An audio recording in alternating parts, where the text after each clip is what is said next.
أعوذ بالله من الشيطان الرجيم.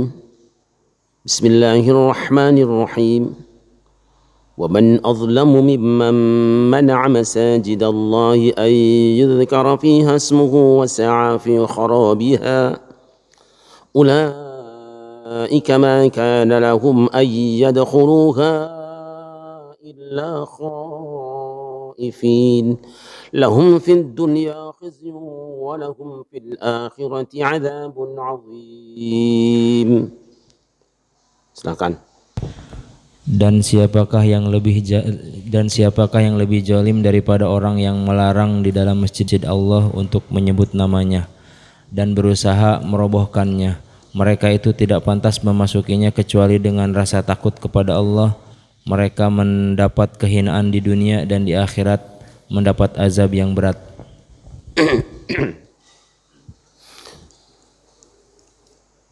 Kata waman azlamu bentuknya pertanyaan, tetapi maknanya adalah pernyataan. Kalau tertulis di situ, siapakah yang lebih lalim? Padahal maksudnya adalah tidak ada yang lebih zolim. Ini bahasa Arab seringkali kalau pindah ke dalam bahasa Indonesia itu ada berubah hurufnya. Zolim jadi lalim, Ramadan jadi ramlan, bahkan dulu Muhammad jadi Mamat, Ahmad jadi Amat. Itu sudah biasa saja. Ayat ini menyebutkan tentang orang yang paling zolim. Kita tahu zolim itu adalah wad'u syai'in fi ghairi mahallih. Meletakkan sesuatu bukan pada tempatnya. Berarti yang dilakukannya itu ngawur.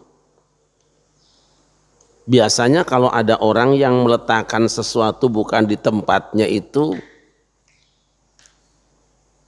biasanya gitu, ya orang tidak benar. Dengan bahasa lain, orang yang paling tidak benar. Nah, ini disebut di sini. Tidak ada orang yang lebih zalim mimman dari orang.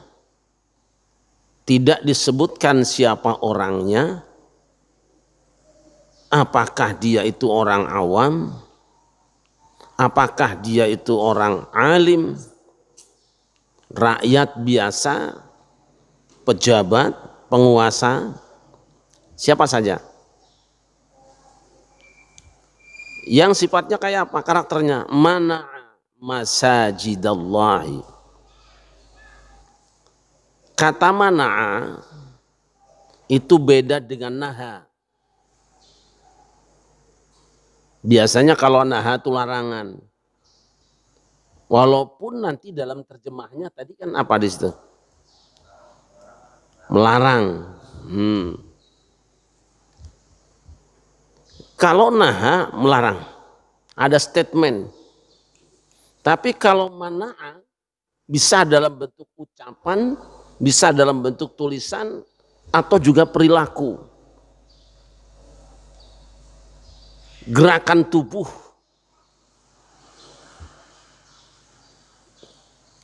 Masajidallahi akan masjid-masjid Allah.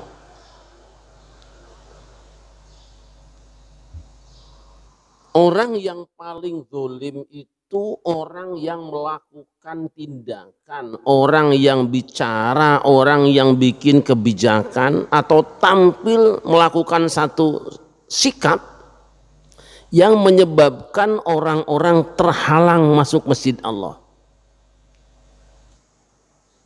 Ayyudhkar fiha, bahwa disebutkan di dalam masjid-masjid itu ismuhu, nama Allah. Di masjid-masjid itu tempat zikir kepada Allah. Ini isinya.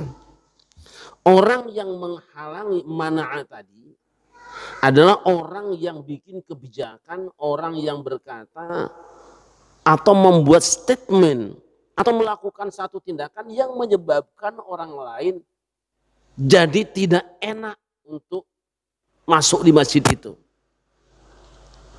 yang membuat orang lain jadi merasa tidak pantas masuk masjid itu. Perhatikan indahnya di bahasa. Bukan naha. Oh naha jelas masuk. Perilaku-perilaku, statement, sikap-sikap yang mencerminkan seolah-olah orang lain itu tidak pantas masuk masjid. Nah,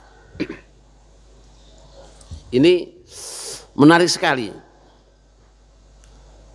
Para ulama berbeda pendapat tentang sabab nuzul ayat ini atau cerita yang dikandung dalam ayat ini. Ada yang mengatakan Bakhtensar, ada yang mengatakan Titus, ada yang mengatakan bahwa ayat ini berkenaan dengan Sulhul Hudaybiyah ketika tahun ke-6 Hijriah. Rasul akan naik haji, kemudian tidak boleh, nah tahun berikutnya baru berangkat lagi. Nah mereka dianggap sebagai orang-orang yang menghalangi masuk masjid Allah. Masuk dalam kategori ini. Tapi teks ayat itu tidak membatasi man siapa saja. Dan masjidnya bukan satu masjid, tapi masajid Allah. Kaidah mengatakan al-ibrah bi umumil lafzi la bi khususis sabab. Satu ayat dimaknai, dipahami berdasarkan teksnya yang bersifat umum, tidak berdasarkan kekhususan sabab nuzul. Artinya apa? Segala sesuatu yang dilakukan oleh orang yang menyebabkan orang menjadi tidak mau masuk satu masjid, itu sudah perbuatan ini. Nah kita hubungkan sekarang. Wasa'a fi kharabiha, nanti kita hubungkan. Dan yang paling zalim itu adalah juga orang yang berusaha untuk merobohkan masjid-masjid tadi. Bukan menghancurkan fisiknya, tetapi menghilangkan fungsi atau mengurangi fungsi masjid secara utuh tempat zikir kepada Allah. Karena adanya sekelompok orang yang tidak bisa masuk di situ. Kita hubungkan dengan ayat sebelumnya. Ayat sebelumnya mengatakan wa qalatil yahudu laisatin nasara ala syai'. Dan sebelumnya wa qalu la yadkhulal jannata illa man kana hudan aw nasara. Dari ayat 111 dulu. Mereka berkata tidak akan masuk ke dalam surga kecuali orang Yahudi, ini kata Yahudi, atau orang-orang Nasrani, kata Nasrani. Dan yang kedua, orang Yahudi berkata bahwa Nasrani itu aliran sesat, dan orang Nasrani berkata Yahudi itu aliran sesat. Jika dihubungkan dengan ini, maka kita dapat memahami yang menyebabkan terjadinya ada sekelompok orang tidak masuk ke dalam masjid, yang disebut dengan menghalangi orang masuk satu masjid, itu adalah adanya konflik kelompok. Nasrani tidak masuk sini karena dia menganggap bahwa tempat itu tempat yang spesialis Yahudi. Nah, Yahudi juga tidak masuk tempat itu karena merasa tempat itu spesialis Nasrani, atau Yahudi dan Nasrani masing-masing membuat statement yang membuat seolah-olah hanya mereka yang berhak di situ. Konflik madhab lah kalau sekarang mah. Maka setiap orang yang melakukan tindakan seperti mereka dari umat ini pun dianggap sebagai orang yang melakukan atau melanjutkan tindakan mereka. Oleh karena itu maka kita ambil analisa sekarang. Ada nggak di Indonesia masjid-masjid yang orang itu kalau mau masuk rasanya gak enak? Ada nggak? Mau masuk gak enak ya? Karena ada mereknya. Nah, berarti pemasangan merek itu termasuk menghalangi sebahagian hamba Allah masuk ke dalamnya. Maka Subulus Salam tidak boleh pasang merek. ya kan? Merek apapun, merek ormas, merek yayasan, merek apapun sedapat mungkin tidak ada di sini jika itu menyebabkan orang merasa tidak berhak untuk masuk ke dalamnya, terhalang untuk masuk ke dalamnya, termasuk merek pilpres. Jangan ada masjid yang dimereki dengan kepentingan kelompok. Sebab itu menyebabkan ada orang lain yang terhalang untuk masuk ke dalamnya, jiwanya itu merasa tidak nyaman masuk ke dalamnya. Wah, berat ya. Sekarang kan ada masjid dengan logo ini. Ketika logo ini sudah dipasang, maka Ustadz Misbah itu merasa ini bukan logo saya ini mah. Ini logonya Ustadz Taufik nih. Ada logo-logo tertentu yang menghalangi orang untuk masuk ke dalamnya. Yang itu berhubungan dengan konflik umat Islam.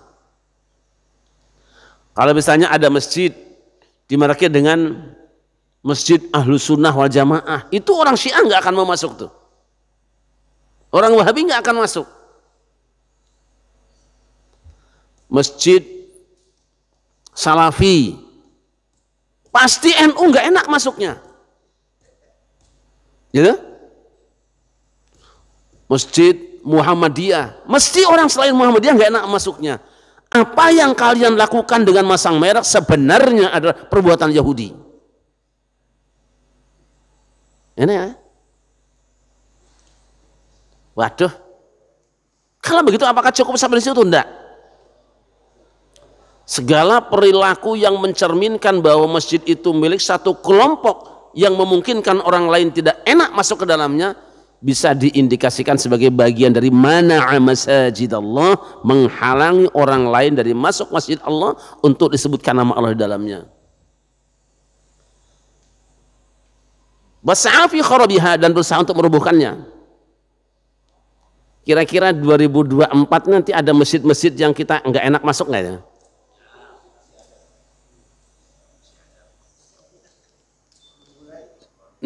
Ini sudah mulai ini.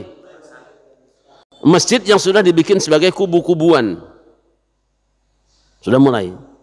Mana masjid Allah? Menarik dalam sebuah hadis,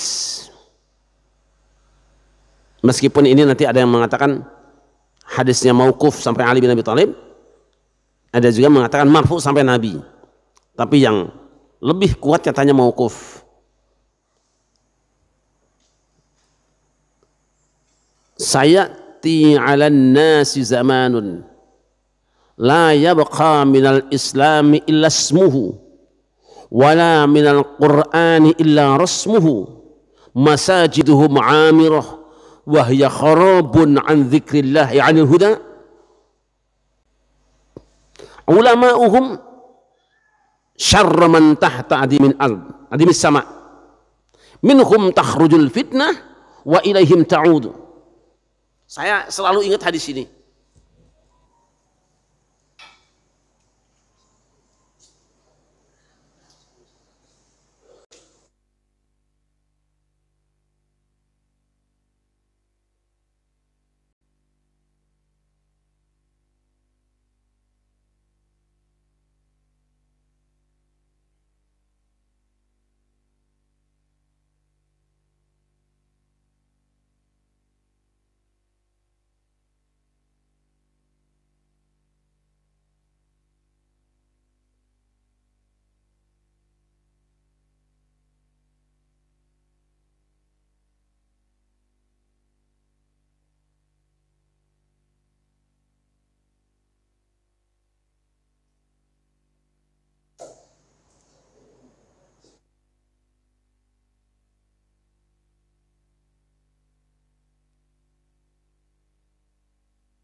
Nanti ada di tempat lain tambahan hadisnya, wala minad din illa darsuhu.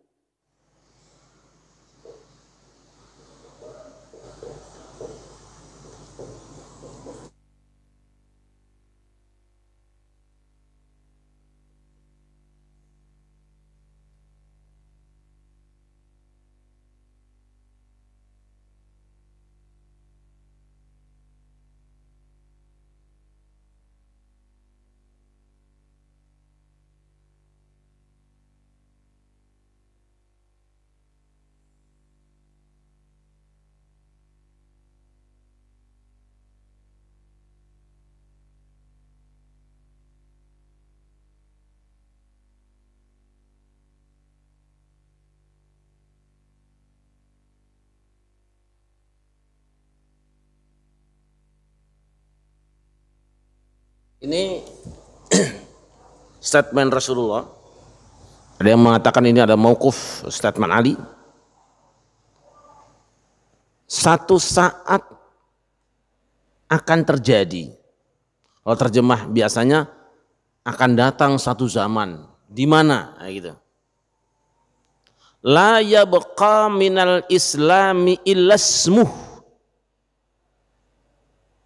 Tidak ada yang tersisa dari Islam itu kecuali tinggal namanya tok.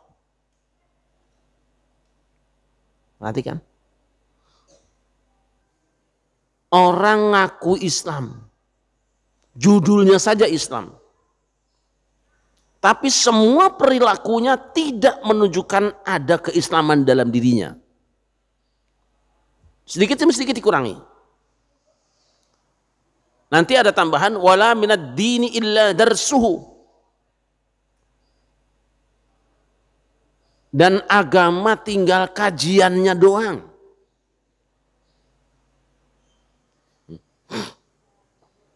Ada, agama ada. Yang ada tuh kajiannya. Wah, ramai pengajiannya. Karena dibantu oleh medsos, karena ada manajemennya, karena ada tim suksesnya, karena ada loncengnya, jangan lupa subscribe-nya. Ramai kajian. Wala minal Qur'ani illa rasmuhu. Quran masih ada, tapi yang ada cuma tulisannya tok. Ngeri nih. Masajiduhum amirah. Masjidnya megah-megah mereka itu. Hebat-hebat. Nah, hubungan antara ini wahya kharabun anil huda, tetapi masjid itu kalau dilihat dari sisi adanya petunjuk itu dia sudah roboh tuh. Ada seperti tidak ada, megah seperti roboh. Dan ini berhubungan.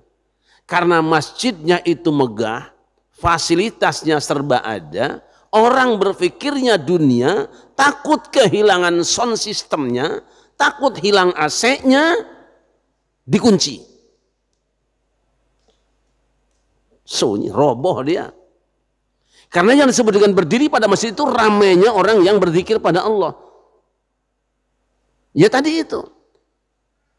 Mungkin bisikan setan juga. Supaya ibadah kita nyaman. Betul ibadahnya nyaman, tapi kan cuma pas waktu sholat doang. Sisanya dikunci. Katanya rumah Allah nggak pernah terkunci.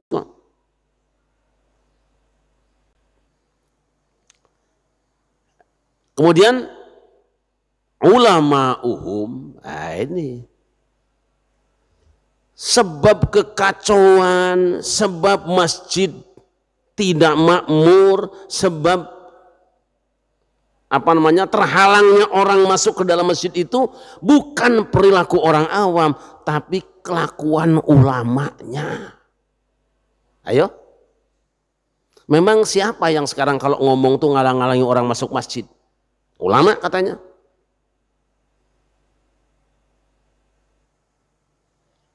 Memang siapa yang mengkotak-kotakan umat Islam? Ulama kan? Kalau orang awam tidak tahu. Makanya ulama'uhum syarru. Bahasa Jawa saru. Saru buajuk. Syarru man tahta adimis sama. Orang yang berada di bawah kolong langit itu yang paling buruk adalah ulamanya.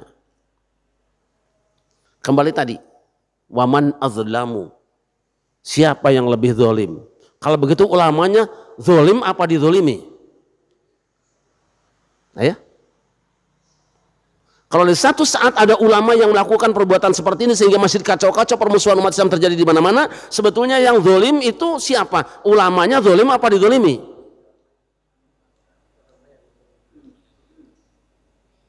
Harus beda antara zalim dengan dizalimi, beda antara kriminal dan kriminalisasi.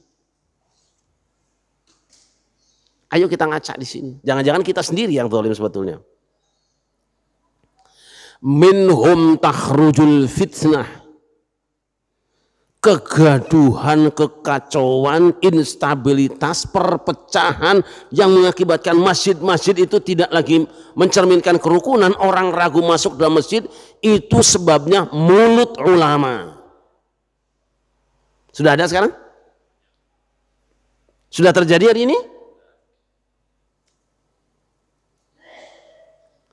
Dari ulama lah munculnya kegaduhan itu. Wa ilaihim ta'udu, dan kepada mereka juga kembalinya fitnah tadi.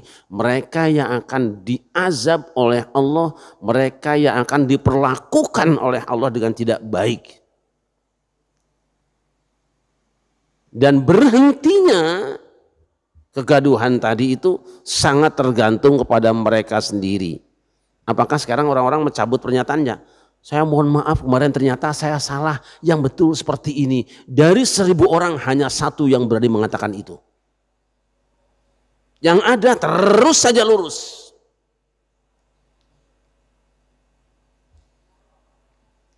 Sallallahu alaihi Nabi Muhammad. Sallallahu alaihi Muhammad. Mari. Berapa banyak sekarang ulama yang menyebabkan orang tidak mau masuk masjid? Ah, nggak mau situ mah, khotibnya politik melulu.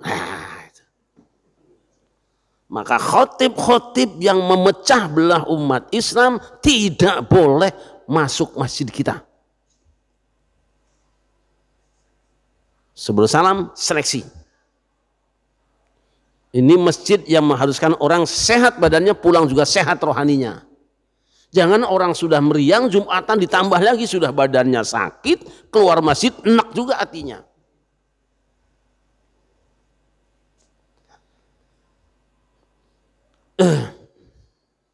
Wasa'a fi kharabiha. Dan yang paling zalim itu manusia yang berusaha untuk merobohkan masjid. Padahal masjidnya megah. Berarti yang dimaksud dengan roboh itu apa? Fungsinya dikebiri.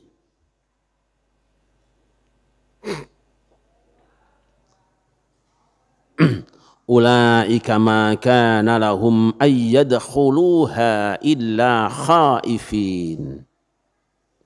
Orang-orang itu nanti akan memetik hasilnya.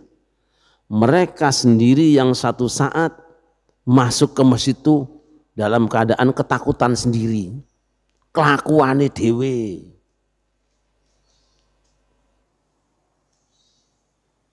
Lahum fid dunya khizyun. Mereka di dunia ini akan mendapatkan kehinaan. Kalah melulu. Dalam percaturan apapun kalah terus. Walahum fil akhirati adzabun azim, dan di akhirat mereka nanti dapat siksa yang besar. Siapa yang memikirkan kondisi ini hari ini? Karena apa yang dilakukan oleh orang-orang Yahudi, mengkafirkan Nasrani, menyebabkan orang Nasrani tidak mau ke tempat mereka. Yang dilakukan Nasrani terhadap Yahudi, mengkafirkan Yahudi, yang menyebabkan Yahudi tidak mau masuk ke tempat ibadah mereka.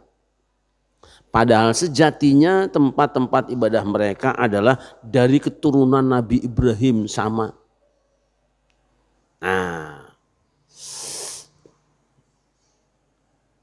di dunia akan terhina dan di akhirat mendapatkan siksa yang berat. Siapa yang akan mengingatkan? Hari ini masjid-masjid sudah pakai merek. Hari ini masjid-masjid bahkan warna catnya juga sudah beda. Orang tahu, wah ini masjid anu dah. Termasuk rumah sakit di Harmony. Saya melihat rumah sakit agak kaget kok jadi kayak warna partai sih, mohon maaf ya. Dah jangan disebut lah. Itu kan urusan tukang cat ya.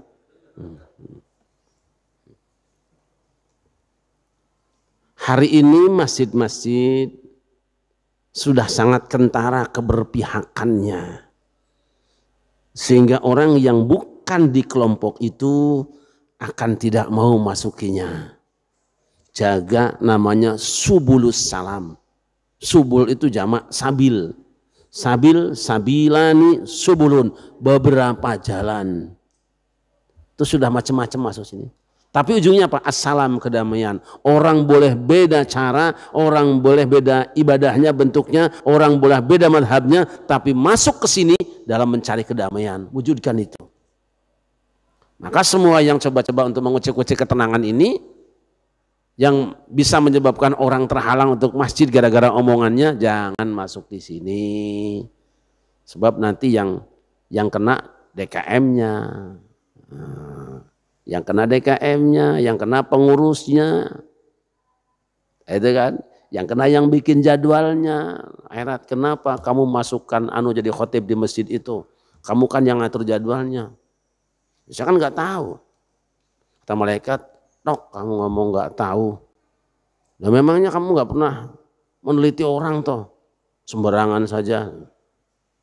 Lihat jamaahmu jadi berantakan gara-gara itu, pecah belah gara-gara itu. Orang luar kecewa, yang tuso itu yang undangnya.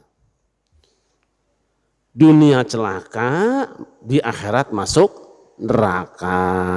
Masya Allah. Nah, inilah renungkan kembali 3 ayat ya. Ini ngurut, dimulai dari klaim merasa benar sendiri, kemudian menyalahkan orang lain, dan terakhir pecah, lalu kemudian kita tidak bisa saling berkunjung di antara masjid-masjid kita.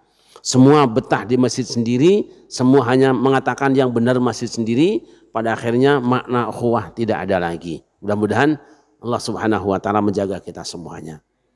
Al-Fatihah. A'udzubillahi minasyaitonir rajim. Bismillahirrahmanirrahim. Alhamdulillahirrahmanirrahim. Shiratal ladzina an'amta 'alaihim ghairil maghdubi 'alaihim. Allahumma salli ala sayyidina Muhammad wa ala sayyidina Muhammad sayyidina awwalina wal akhirin wassalam radhiyallahu tabaraka wa ta'ala an kulli sahabati Rasulillah ajma'in. Alhamdulillah hamdan yuwafi ni'amahu wa yukafi mazidah. Ya Rabbana lakal hamdu kama yanbaghi li jalali wajhika wa 'azimi sultanik. Rabbana la tuzigh qulubana ba'da idh hadaytana wa hab lana min ladunka rahmatan innaka antal wahhab. Rabbana innaka jami'un nasi li yaumin la raiba fihi innallaha la yukhliful mi'ad. اللهم ارحمنا بالقرآن واجعله لنا إماما ونورا وهدى ورحمة. اللهم ذكرنا منه ما نسينا وعلمنا منه ما جهلنا وارزقنا تلاوته آناء الليل وأطراف النهار واجعله لنا حجة يا رب العالمين. اللهم ألف بين قلوب المؤمنين واجمع كلمتهم على الحق يا رب العالمين. ربنا آتنا في الدنيا حسنة وفي الآخرة حسنة وقنا عذاب النار. وصلى الله على سيدنا محمد وعلى آله وصحبه وبارك وسلم. بفضل سبحان ربك رب العزة عما يصفون. Wassalamun ala mursalin walhamdulillahi rabbil alamin. Bismillahirrahmanirrahim. Assalamualaikum warahmatullahi wabarakatuh.